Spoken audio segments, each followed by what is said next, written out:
Step aside now." The words cut through the boarding area, sharp, public, unmistakably meant to wound. Dozens of heads turned, phones lifted, silence tightened around the gate like a rope.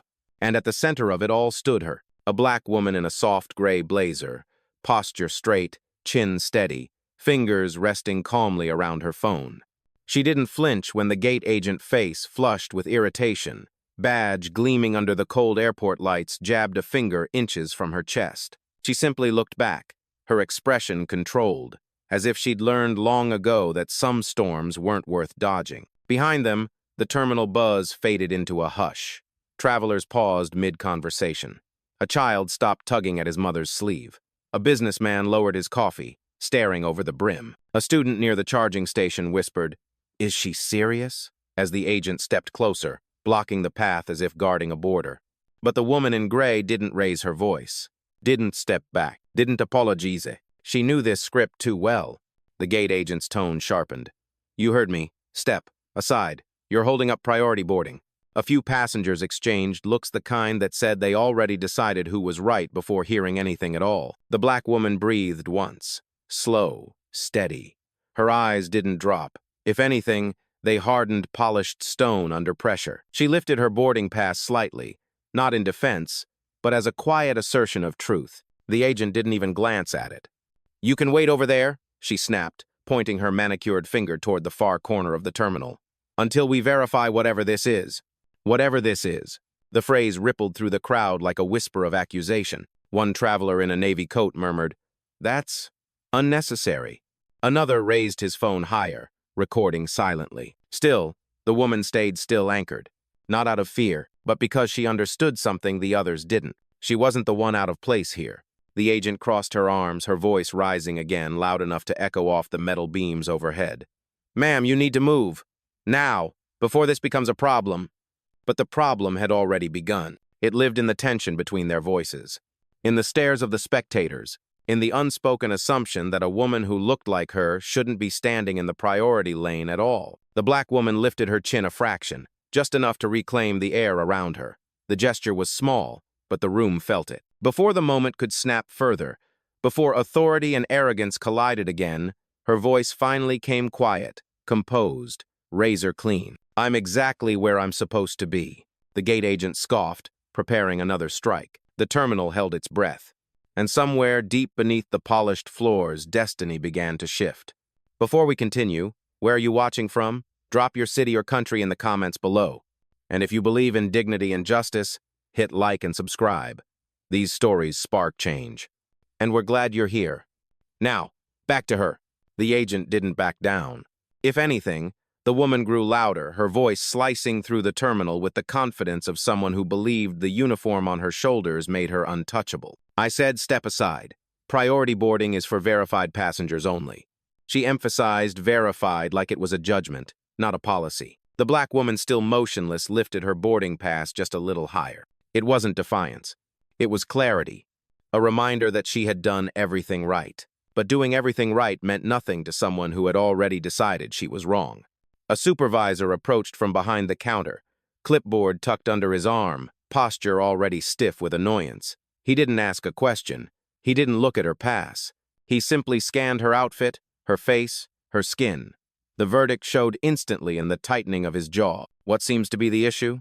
he asked, though his tone said he'd already chosen a side. The agent spoke first. "She's blocking priority. Her pass isn't valid. I need her moved." A murmur passed through the waiting passengers. Someone whispered, "But it scanned green."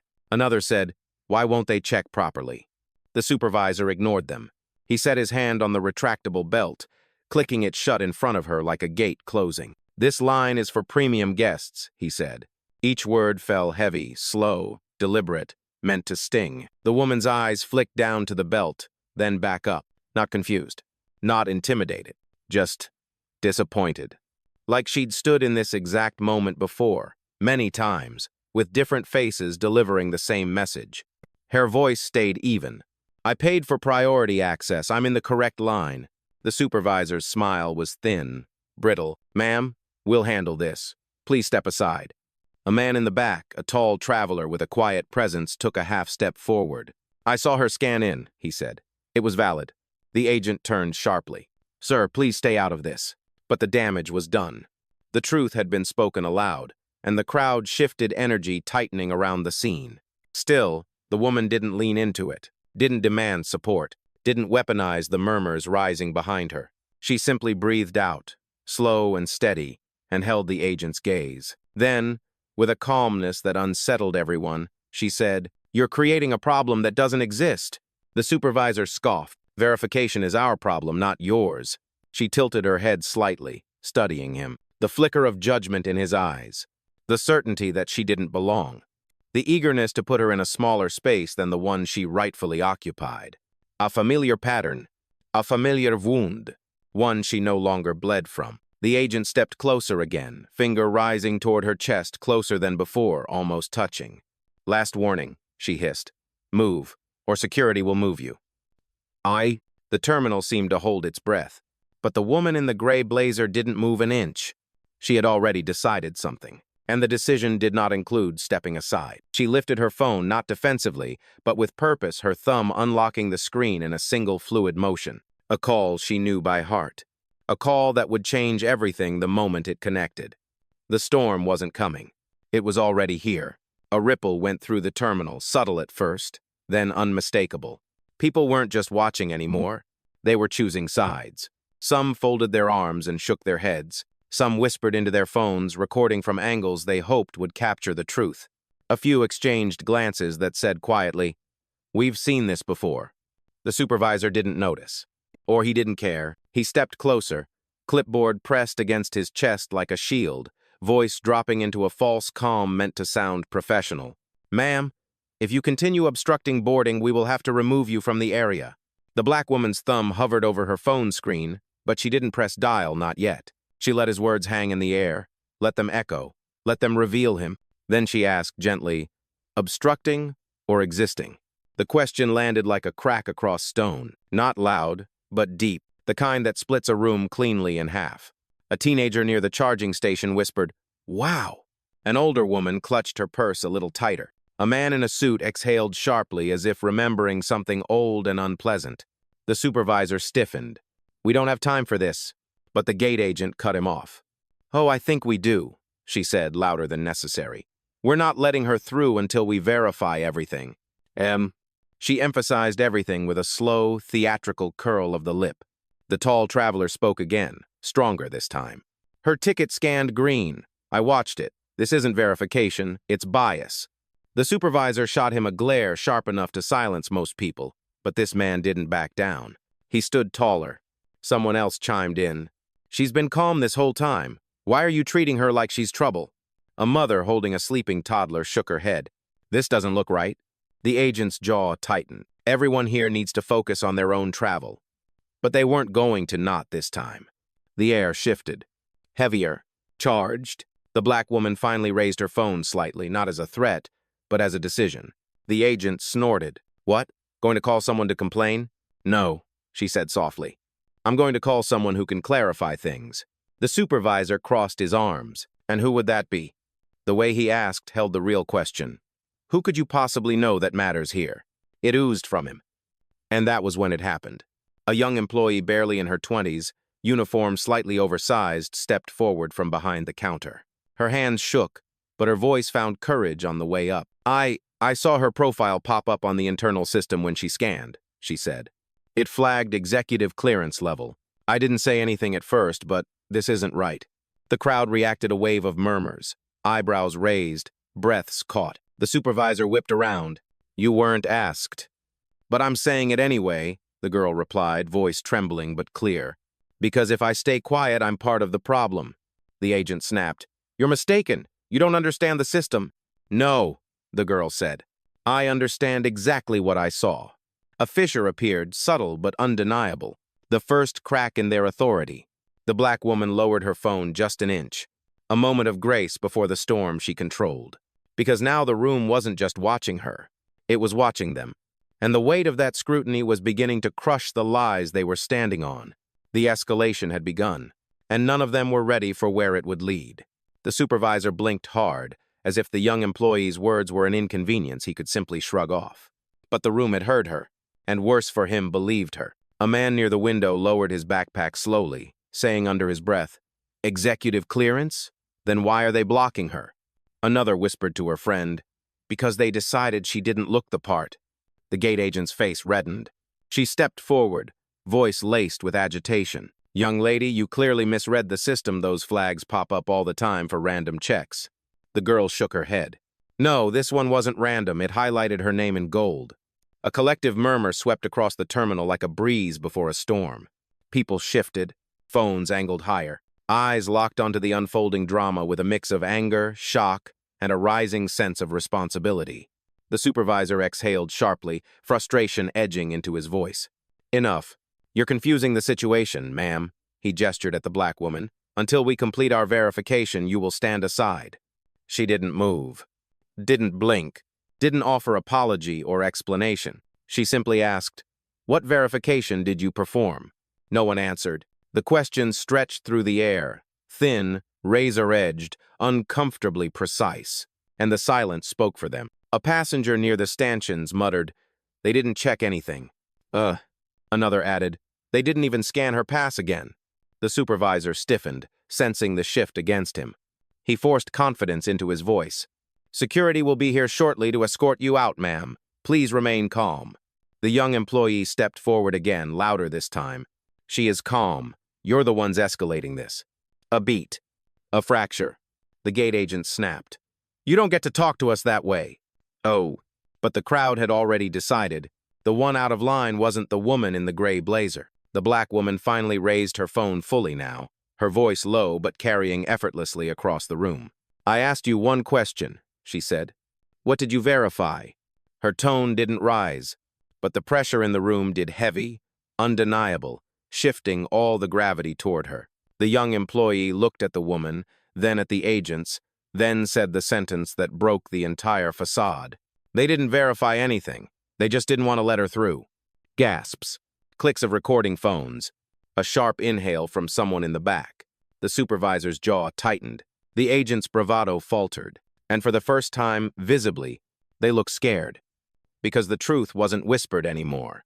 It was spoken, recorded, witnessed, and standing right in front of them was the woman their careers should never have crossed. The gate agent's composure finally snapped. Maybe it was the cameras. Maybe it was the young employee speaking truth. Maybe it was the crowd's slow, simmering turn against her. But something inside her cracked. She stepped forward too fast, too close, and jabbed her finger against the black woman's shoulder. A sharp intake of breath swept the terminal. "Don't touch her," someone warned. But the agent didn't hear it or didn't care. "You need to move," she snarled, pushing just enough to make a point, not enough to admit it was force. And that was the moment the air changed. Not loud, not dramatic, just a sudden, chilling stillness. The black woman didn't stumble, didn't recoil. She only stared at the agent's hand as it withdrew, slowly, guiltily, but too late, because the damage was already done, and the room knew it. A mother near the stroller whispered, "She put her hands on her." "MZ," a man recording muttered, "That crossed a line." The young employee looked horrified. But the woman in the gray blazer, she went somewhere else entirely. A memory opened quiet, unwanted, razor-sharp. She was 22 again, standing at a crowded regional airport at dawn, holding a fresh graduate school admission letter in her coat pocket, wearing slacks she ironed 3 times to make sure she looked professional enough. And still, a gate agent had stopped her, pulled her out of line, and told her she didn't fit the profile of a priority flyer. She'd watched passengers brush past her like she was furniture, listened as the agent debated her authenticity, as if she weren't standing right there. Back then, she stepped aside, swallowed it, told herself she'd earn enough power one day that no one could treat her that way again. And yet, here she was. Same airport energy, same tone, same assumption. Only this time, she wasn't 22, and she wasn't powerless. The memory snapped shut. She looked back at the present, at the agent who had just touched her, at the supervisor shifting nervously, at the crowd now watching with open outrage. Her voice came out steady, measured, deadly calm. "You just laid hands on a compliant passenger. No threats.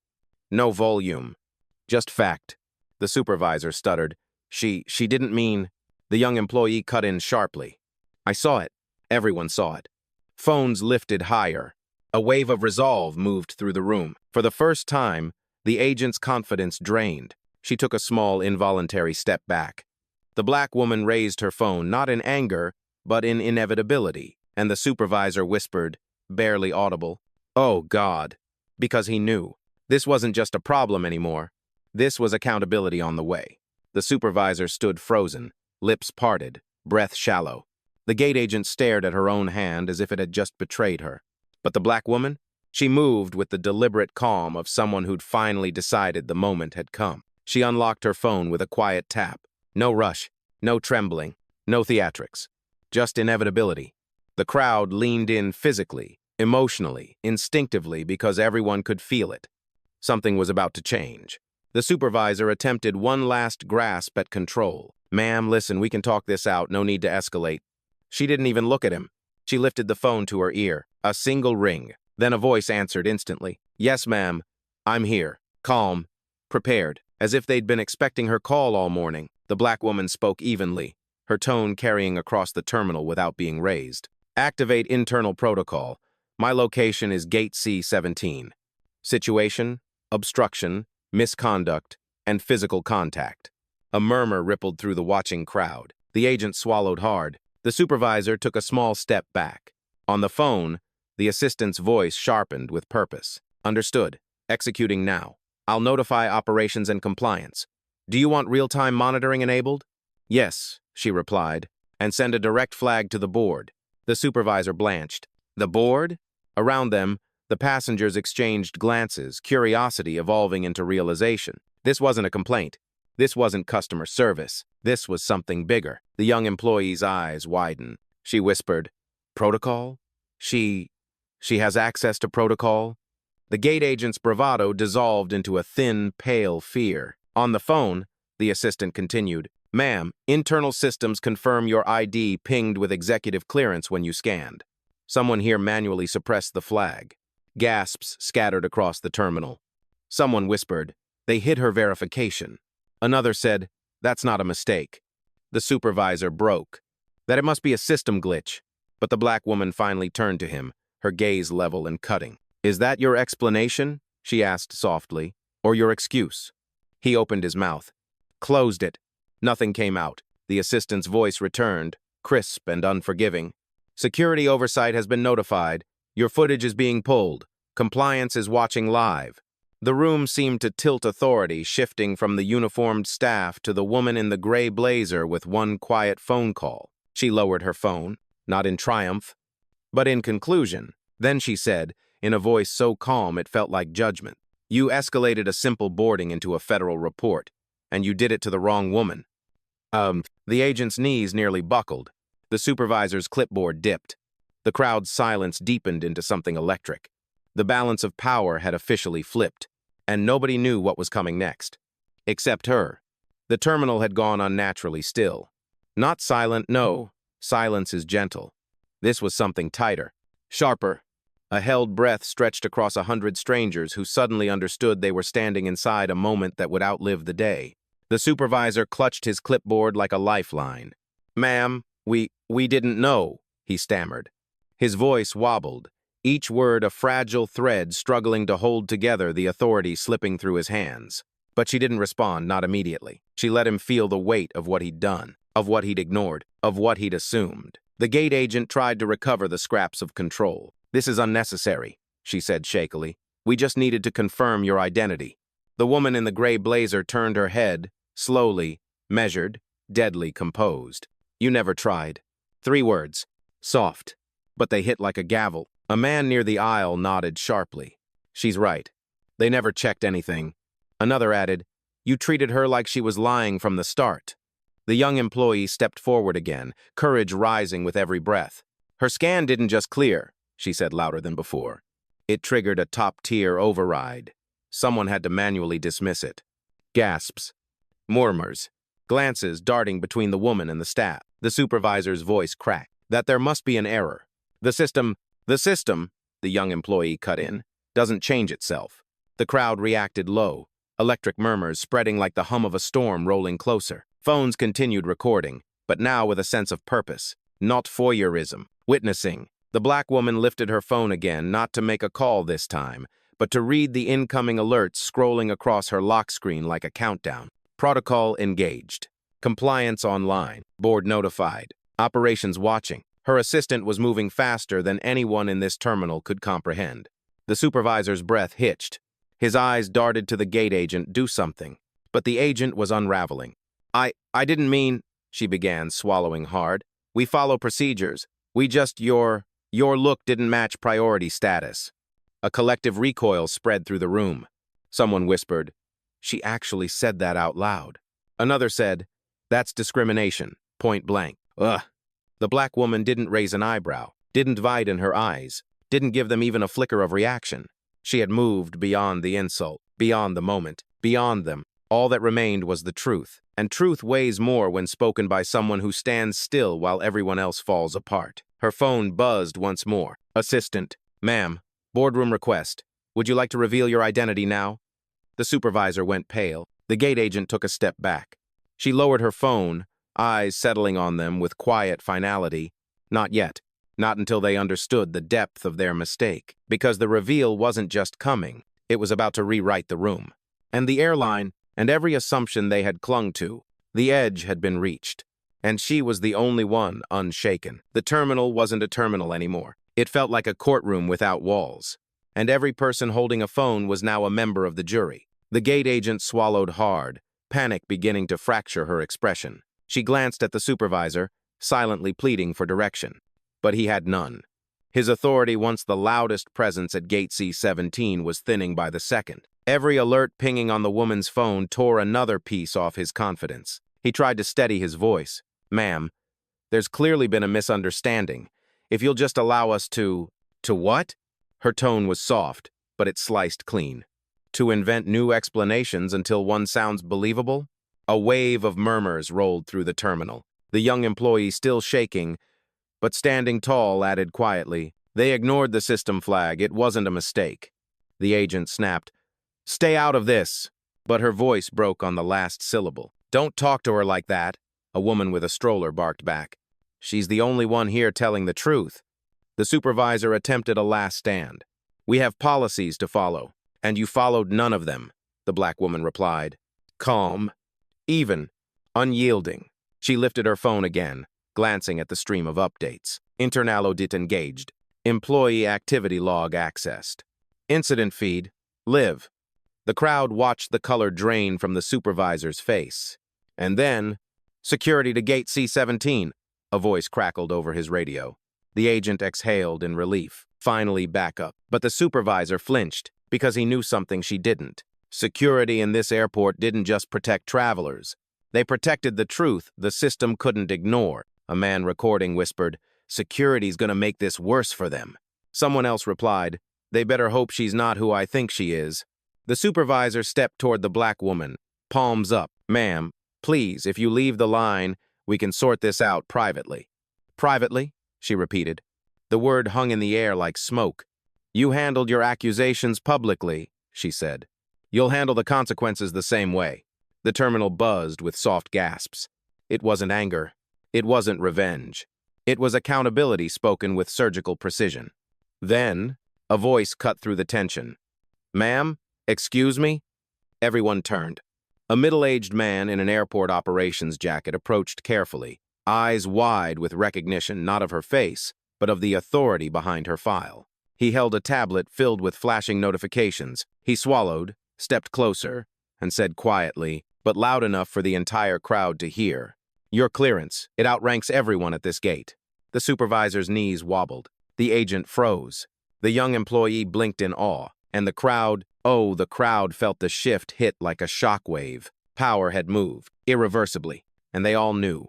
The reveal was seconds away. Security arrived, but not with the certainty the gate agent had prayed for. Two officers approached slowly, eyes darting between the gate staff, the crowd of recording passengers, and the woman in the gray blazer who stood so still she almost anchored the room. One officer asked, who initiated the call?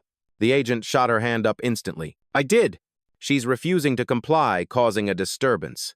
But before she could finish, the airport operations manager stepped forward, tablet still glowing in his hands. That's not accurate, he said quietly, and the room shifted again. The supervisor's head snapped toward him. What? Of course it is. No, the manager interrupted, voice tightening. Your system logs show no verification attempt, no reskin, no ID check, and someone here manually suppressed her clearance flag. Gasps cracked through the terminal like sparks. The agent stammered. That's wrong. It must be. It's time-stamped, the manager said, and recorded. The crowd murmured louder now, no longer passive observers but witnesses with expectations. Someone whispered, "They're done." Another said, "This is about to explode." The black woman didn't move, didn't speak, didn't even blink. Her stillness had become the loudest thing in the room. The supervisor's voice trembled as he turned to security. "Please escort her away so we can resolve this." Escort her? The question came from the officer on the left, sharp, incredulous. "We escort individuals posing a threat," he continued, "not passengers who followed procedure." The supervisor's face drained of color. The young employee stepped closer to the woman now, no longer hesitant but resolute. "She did everything right," she said. "They're the ones who escalated it." A mother near the front added. "She's been calm the whole time. They're the ones yelling." A businessman chimed in. "And they put hands on her." Another wave of murmurs surged through the terminal. The agent's breathing hitched. Her voice slipped into panic. She looked suspicious. I was doing my job." "What part of your job involves ignoring a gold clearance flag?" the manager shot back. Silence. Then, an alert tone chimed from the woman's phone. A single notification pulsed across her screen. "Board session active. Authority confirmation ready." She lowered the phone slowly, eyes lifting to the gate staff, calm, collected, devastatingly certain. The manager noticed the notification and froze. The supervisor took a step back. The agent took two. Even security straightened, because they all realized whatever authority she held, whatever level she operated on, whatever they thought she was, they were wrong. And the reveal wasn't coming someday. It was coming now. The room felt suspended, like time had taken a breath and refused to exhale. All eyes were on the woman in the gray blazer, not because she demanded it, but because gravity had shifted toward her, subtle and unstoppable. She lifted her gaze to the supervisor, to the agent, to the entire gate team unraveling in front of her. "Your clearance outranks everyone at this gate," the operations manager repeated, voice unsteady but certain. But he wasn't finished. He looked at her tablet again, swallowed, and added, "Including me." The supervisor flinched like the words themselves slapped him. The gate agent whispered, Who is she?" The woman didn't answer. Not yet. Because the moment demanded their fear first, their realization, their silence. Her phone buzzed again. "Board session active. Identity confirmation requested." The officers exchanged glances. The crowd leaned forward in perfect, breathless synchronization. The supervisor's voice cracked as he tried one final desperate appeal. "Ma'am, if we could just discuss this privately." "No," she said softly. The word glided out like a verdict. "You humiliated me publicly. You questioned me publicly. You touched me publicly." She stepped forward just 1 inch, but the entire gate team recoiled. "So you'll learn publicly." The murmurs jolted through the terminal. The tall traveler who had spoken earlier whispered, "Oh, it's happening." And the young employee folded her hands, breath shaky, eyes bright, with a sense that justice was finally catching up. Security didn't move. They weren't there to protect the staff anymore. The operations manager forced himself to speak. "If you authorize identity verification, the board feed will display your status to all connected staff." She nodded once. "Do it." The manager tapped his tablet. A chime. A loading bar. A pulse of silence. Then, a line unfurled across the screen in bold, irrefutable gold. Primary investor and executive architect, Futura Airlines Acquisition Board. The world didn't just stop. It dropped. Someone gasped so loudly it echoed. Phones trembled in people's hands. A woman near the wall whispered, "She's one of the owners." A man added, "No, she's more than that. She runs the future deal." The supervisor's clipboard slipped from his fingers, clattering on the floor. The gate agent staggered back as if struck. Her mouth opened, but no sound came. The young employee pressed a hand to her chest, stunned. Security straightened to full posture, instantly respectful. And the black woman? She simply breathed in. Slow, measured, controlled. Because the reveal wasn't the victory. It was just the truth catching up to the room. And she had waited a long time for them to see it. For one long second, the gate sat in absolute, paralyzing stillness. The kind where no one breathes because the truth in front of them is too big, too undeniable, too devastating to interrupt. Then everything began to crumble. The supervisor's voice faltered first. "Ma'am, we had no idea." "That's the problem," she replied quietly. "You never asked." The gate agent shook her head in disbelief, palms pressed to her temples as if she could will the moment away. "Primary investor, executive architect? That can't, she's—" Her words tripped over each other, collapsing under the weight of their own assumptions. The woman in gray took a single, calm step forward. Not aggressive, not triumphant, just inevitable. "I oversee the future of this airline," she said. "You tried to block me from boarding it." The crowd reacted soft gasps, sharp inhales, the quiet thrum of justice settling into place. Someone whispered, "This is unreal." Another murmured, "It's about time someone stood up to them." Security shifted their stance, not toward her but toward the staff. A silent acknowledgement that the threat had never been the woman in the blazer. The supervisor tried to gather himself, but the words came out broken. "Please, ma'am, if you allow us a chance to correct." She lifted a hand gently, and he fell silent. "My assistant?" she said into her phone. "Yes, ma'am," the voice answered instantly. "Execute the personnel directive." A quiet chime came through the speaker, sharp, clinical, merciless. Supervisor Mark Ellis access revoked. Gate agent Brianna Kessler access revoked. Supporting staff access suspended pending investigation. The notifications synced across the manager's tablet, blinking red like a row of falling dominoes. The gate agent stared at her badge as it vibrated. She tapped it. Red. Locked. Terminated. No, please, I didn't mean." Her voice broke into a whisper no one rushed to save. The supervisor's badge flashed the same fatal red. He staggered back into the desk as if the color itself knocked the breath out of him. The young employee stepped forward, eyes wide with stunned gratitude. Not gloating, not vengeful, just relieved to finally see someone powerful tell the truth out loud. The woman in gray looked at her and gave a single, small nod. Acknowledgement. Respect. Then she turned back to the collapsed gate staff. "You didn't lose your jobs today," she said softly. "You lost them the moment you chose your prejudice over your protocol." No screaming, no anger, just the clean, precise weight of accountability delivered by someone who no longer accepted being diminished. Behind her, the crowd began to clap. Slow at first, then stronger, then unanimous. Not for the punishment, but for the dignity she never once surrendered. And now, all that remained was the statement that would define the ending. The applause swelled through the terminal. Not chaotic, not wild, but purposeful. Like every clap carried a piece of the justice they had just witnessed unfold. The woman in the gray blazer didn't bask in it. She didn't smile. She didn't seek validation. She simply stood there, letting the moment breathe, letting them understand. The gate agent wiped a trembling hand across her face, mascara smudging beneath her eyes. I'm so sorry," she whispered, the realization finally sinking in. Not just of who the woman was, but of who she had chosen to be. The supervisor swallowed hard, voice splintering as he tried to speak. "If we had known," she turned toward him slowly. "You shouldn't have needed to know who I was," she said. "You should have just treated me like a person." The words landed with more force than any punishment. The kind of truth that doesn't shout. It sinks. The young employee stepped closer, almost timidly. "Ma'am, for what it's worth, I'm glad you said something. People like them never listen to people like me." The woman's expression softened just a fraction. "You spoke up when it mattered, that's the difference."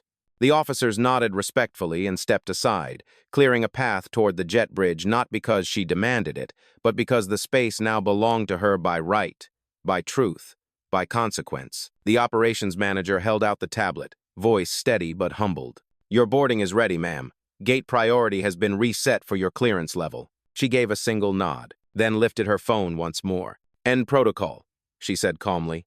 Protocol ended. Her assistant replied through the speaker. "Would you like me to notify the board of completion?" "Yes, and file the incident under training review." "Of course." She lowered the phone. The terminal waited. Then she delivered the line that would echo long after she stepped onto that plane, quiet, sharp, and unforgettable. I didn't raise my voice today. I just raised the standard. Silence followed, heavy, reverent. Then applause erupted again, louder, fuller, rising from every corner of Gate C17. Not applause for power, not even for the reveal, but for the dignity she carried, the restraint she held, and the example she embodied. She walked toward the jet bridge, calm and collected, the crowd parting without a word. Not out of fear, but respect. And as she disappeared into the tunnel of light leading onto the aircraft, every passenger watching knew one truth. She didn't just own the airline's future. She had just rewritten its present.